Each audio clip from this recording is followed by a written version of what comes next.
নমস্কার, কেমন আছেন সবাই? আবারও জীবনের ওঠা পড়ার নতুন দিনের নতুন একটা ব্লগ ভিডিও নিয়ে চলে এসেছি আপনাদের সামনে।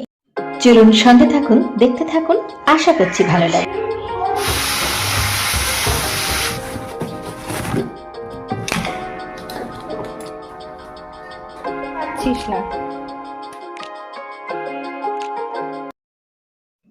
সকাল সকাল ব্রেকফাস্টের জন্য বানাতে নিয়েছি একটু কাবলি ছোলার তরকারি।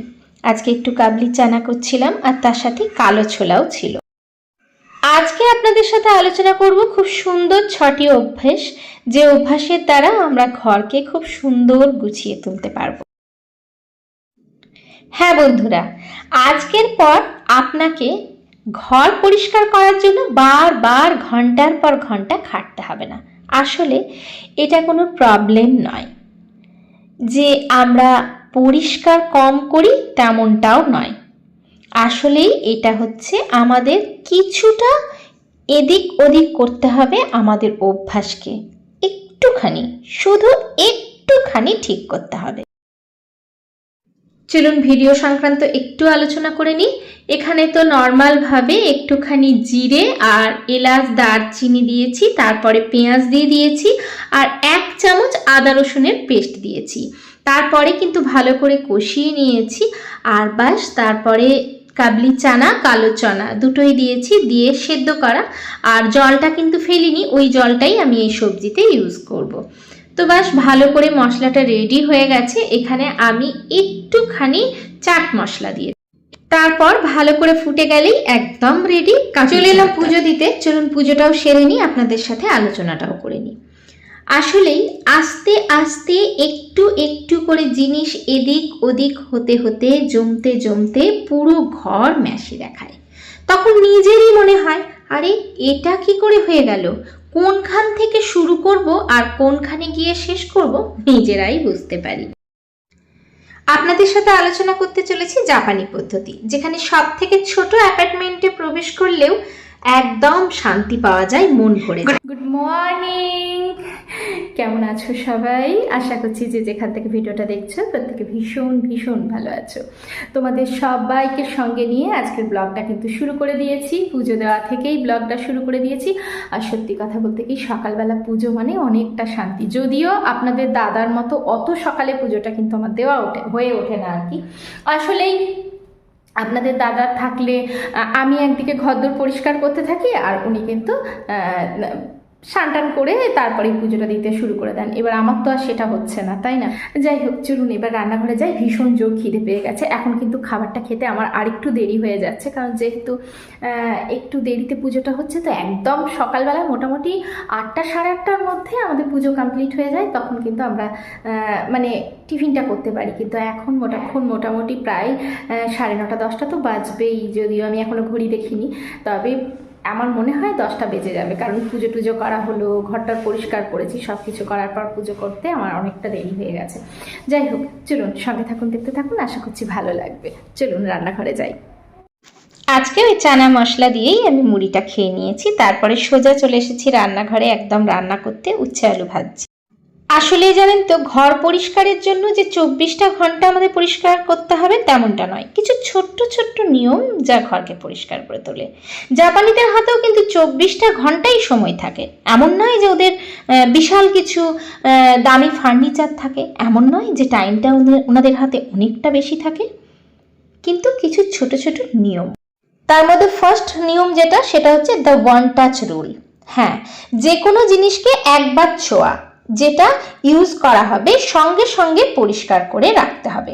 মানে ব্রেকফাস্ট বানানো হলো, সাথে সাথে সেটাকে পরিষ্কার করে আবার জায়গায় রেখে দেওয়া হলো। তাহলে কাজটাও খুব তাড়াতাড়ি হয়ে যায়, আর এই কাজটা করতে অনেকটা পরিশ্রমও মনে হয় না। কিন্তু যখন একসাথে অনেকগুলো জমে যায় না, তখনই প্রবলেম হয়। নাম্বার 2, গেনকেল মাইন্ডসেট। হ্যাঁ, গেনকেন মাইন্ডসেট মানে হচ্ছে ঘরের বাইরে এক টুকরো সুন্দর জায়গা রাখা, যেটা জুতোও রাখা যাবে এবং ঘরটাকে একটু সুন্দর করে সাজানোর জন্য একটু গাছও রেখে দিলেন। এতে বাইরের স্ট্রেসগুলোও বাইরে থাকে, সাথে জুতোটাও বাইরে থাকে, ঘরটাও নোংরা হয় না আর দেখতেও সুন্দর লাগে। এটা হয়তো আমরা সবাই করি, সেগুলোকে মেলে এলাম। আজকে না হাতেই বেশ কিছু কেচেছিলাম মানে আমারই নাইটি টাইটি ছিল, সেগুলোকে কেচেছিলাম। যাই হোক, রান্না করতে করতেই ছুটে গিয়েছিলাম, দেখলাম রোদটা খুব ভালো দিচ্ছে, তো তার জন্য আর কি। নাম্বার 3, মোত্তাই নাই, যেটা আমি আপনাদের আগেও বলেছি বা আলোচনা করেছি। যে কোনো জিনিস দরকারের বাইরে জমিয়ে না রেখে তাকে সম্মানের সাথে বিদায় জানানো উচিত। যেমন পুরনো চার্জার, পুরনো রিমোট, পুরনো কোনো জিনিস শুধুমাত্র জমিয়ে রাখছি তেমনটা না করে, যেগুলো আমাদের অনেক পুরনো হয়ে গেছে, যেগুলো সত্যিই আমাদের দরকার নেই, সেগুলোকে কিন্তু বাইরে ফেলে। এখানে কি সুন্দর মানে হলুদটা রেখে দেওয়া হয়েছিল, হলুদ তো প্রচুর আনা হয়েছে, সেই করে হলুদ একটা আস্তে আস্তে মানে দেখলাম যে অঙ্কুর বেরোচ্ছে, দিয়ে এটাকে ওপরে রেখে দিয়েছিলাম। কি সুন্দর গাছ হয়ে গেছে না? লাগালে বোধহয় হয়েও যাবে। এই যে কি সুন্দর হলুদ গাছ হয়ে যাবে, কিন্তু কোথায় লাগাবো? নিচে গিয়ে লাগিয়ে আসতে হবে। বেশ ভালো লাগছে দেখতে। বা হতে পারে সেটাকে আপনি যা দরকার, অনেক সময় হয় না আমাদের কাছে হয়তো একটু পুরনো হয়ে যায়, সেগুলো পড়তে ভালো লাগে না, কিন্তু অনেকের সেগুলো হয়তো কাজে লাগবে, তাদেরকে দিয়ে দেন অথবা রিসাইকেল করে দেন, কিছু একটা করে সেটাকে কিন্তু বিদায় জানাতে হবে।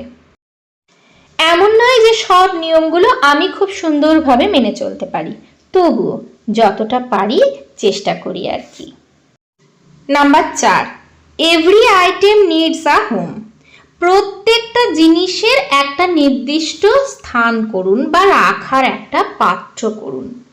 যেখানে সেখানে কোনো জিনিসের যদি কোনো নির্দিষ্ট স্থান না করেন না, তাহলে কিন্তু সেই জিনিসগুলো এক জায়গার থেকে অন্য জায়গায়, অন্য জায়গার থেকে আর এক জায়গায় এরকমভাবে ঘুরে বেরোতে থাকবে এবং আমাদের মনে থাকবে না, আর তাতেই কিন্তু ঘর এদিক ওদিক অগোছালো মনে হবে। তো যে জায়গার জিনিস সেটাকে সেই জায়গায় রাখার চেষ্টা করুন। প্রতিটা জিনিস যদি জায়গায় থাকে না, তাহলে দেখবেন ঘর এমনিই গোছানো লাগবে। Number 5, daily micro cleaning. এটাও আমি আপনাদেরকে অনেকবার বলেছি বা আমি এটা নিজে করি। আপনারা জানেন প্রত্যেক দিন আমি একটু একটু করে কোনো না কোনো কিছু পরিষ্কার করার চেষ্টা করি, বা যেটা নোংরা সেটাকে আমি ক্লিন করে নেওয়ার চেষ্টা করি বা সরিয়ে ফেলার চেষ্টা করি। এটা হয়তো আমরা অনেকেই করি। তো কি বলুন তো, সপ্তাহে একদিন অনেক বেশি পরিশ্রম না করে রোজ অল্প অল্প করে একটু একটু যদি আমরা পরিষ্কার করি, তাহলে ঘরগুলোও পরিষ্কার থাকবে আর তার সাথে কষ্টটাও অনেকটা কম হবে। দেখবেন রোজ অল্প অল্প করে সঙ্গে সঙ্গে যদি কাজগুলোকে করে নেওয়া হয়, মানে খাবার খাওয়ার পরেই আপনি টেবিলটা পরিষ্কার করে নিলেন, চা খাওয়ার পরেই আপনি কাপটা ধুয়ে নিলেন, ব্রেকফাস্ট করার সঙ্গে সঙ্গে সব বাসনপত্র পরিষ্কার করে নিলেন, কিচেন ক্যাবিনেটটা একবার পরিষ্কার করে নিলেন, তারপরে রান্নাটা করতে শুরু করলেন, দেখবেন ঘরগুলো ভীষণ সুন্দর লাগবে এবং বেশ সুন্দর থাকবে। সাথে সাথে এই সামান্য কাজ যদি রোজ করা হয়, তাহলে কিন্তু তেমন কোনো পরিশ্রম হবে না বা কিছু মনে হবে না, কিন্তু এইগুলোই যদি একসাথে অনেকটা পরিমাণে জমে যায়, তখনই কিন্তু কষ্টটা হয়। অনেক দিন পর দেখবেন কোনো একটা জায়গা আপনি যদি পরিষ্কার করেন, তখন না পরিষ্কারের নাম শুনলেই কান্না পায়, তাই না? তাহলে প্রত্যেক দিন অল্প অল্প করে পরিষ্কার করতে হবে, রোজ একটু একটু করে পরিষ্কার করলে পরিষ্কারটাও যেমন সুন্দর হবে, সেরকম আমাদের কষ্টটাও কম হবে। ডিমের ঝোলটা ভীষণ হালকা পাতলা ভাবে করেছিলাম। ডিমের ঝোল আমার রেডি হয়ে গেছে, তবে আজকে ডিমের ঝোলে অল্প একটু কাসৌরি মেথি দিয়েছি। আর ডিমগুলোতে আমি ভাজিনি, কারণ যেহেতু বাচ্চারা খাবে, ওরা কিন্তু না ভাজা ডিম খেতেই পছন্দ করে, আর এটাই খাওয়ানো ভালো। নাম্বার 6 নম্বরে যেটা বলবো সেটা হচ্ছে মা। জাপানে দেখবেন দেওয়ালে বেশি জিনিস কিন্তু বেশ সুন্দর করে রাখা হয়, ফ্লোরটাকে ফাঁকা রাখার চেষ্টা করে। অনেক বেশি জিনিস মানেই ঘর সুন্দর, বেশ দামি দামি জিনিস নিয়ে ফ্লোরের মধ্যে অনেক কিছু সাজিয়ে রাখা মানেই ঘর সুন্দর। এই যে চিন্তা ভাবনাটা, এটা কিন্তু একেবারেই ভুল। নিচে জায়গা একটু ফাঁকা রাখুন, রান্নাঘরের দেওয়ালের ওপর হ্যাঙ্গিং করুন, তারপরে ওয়ার্ড্রপের উপর হুক হ্যাঙ্গিং করুন, এই সমস্ত যদি করা হয় তাহলে ফ্লোরটা কিন্তু অনেকটা ফাঁকা থাকবে এবং ঘরটা বেশ সুন্দর লাগবে। সব জায়গা ভরে না রেখে কখনো কখনো ফাঁকা রাখলে না ঘর বেশ সুন্দর দেখায়, যেটাকে জাপানে মা বলে সম্বোধন করা হয়। মা মানে হলো the beauty of MT space, মানে ফাঁকা যে জায়গাটা। কখনো কখনো বেশ খানিকটা যদি ঘরের মধ্যে ফাঁকা জায়গা থাকে না, তখন মনে হয় যেন প্রাণ খুলে নিঃশ্বাস নেওয়া যায়। আর তার মধ্যে অবশ্যই একটা যদি কর্নারের দিকে সবুজ একটা অরিজিনাল গাছ লাগানো থাকে, বেশ ভালো লাগে দেখতে। এই ছোট ছোট কিছু যদি নিয়ম আমরা মেনে চলতে পারি তাহলে দেখবেন ঘর ভীষণ সুন্দর লাগবে। তো ভালোই রোদ দিয়েছিল, কাপড় জামা কিন্তু শুকিয়ে গেছে। আর এদিকে খেলা কি শেষ হবে? না, না বললে হবে না, পড়াটা তো করতে হবে নাকি? ওইটুকু পড়া করলে হবে, আরো পড়তে হবে।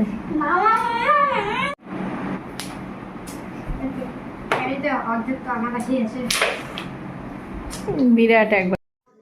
সব সময় কিন্তু আমাদের হেল্পিং হ্যান্ড রাখা সম্ভব হয় না, বিশেষ করে যারা বাইরে থাকি সবাইকে সবসময় ভরসা করাও যায় না। আমরা কিন্তু এরকমভাবেই ঘরটাকে গুছিয়ে রাখতে পারি। এতক্ষণ পর্যন্ত ভিডিওতে ধৈর্য ধরে দেখার জন্য অনেক অনেক ভালোবাসার সাথে আন্তরিক শুভেচ্ছা। ভিডিওগুলো যদি ভালো লেগে থাকে চ্যানেলটাকে সাবস্ক্রাইব করে পাশে থাকার অনুরোধ রইল। আর যদি বেশি ভালো লেগে থাকে ফ্রেন্ড আর ফ্যামিলির মধ্যে কিন্তু শেয়ার করতে একদম ভুলবেন না। সবার জন্য রইল অনেক অনেক ভালোবাসা, আন্তরিক শুভেচ্ছা। আজকের মতো তাহলে এখানেই শেষ করছি, দেখা হচ্ছে পরবর্তীকালে নতুন একটা ভিডিওর সাথে। ততক্ষণ পর্যন্ত সুস্থ থাকবেন, ভালো থাকবেন, টাটা।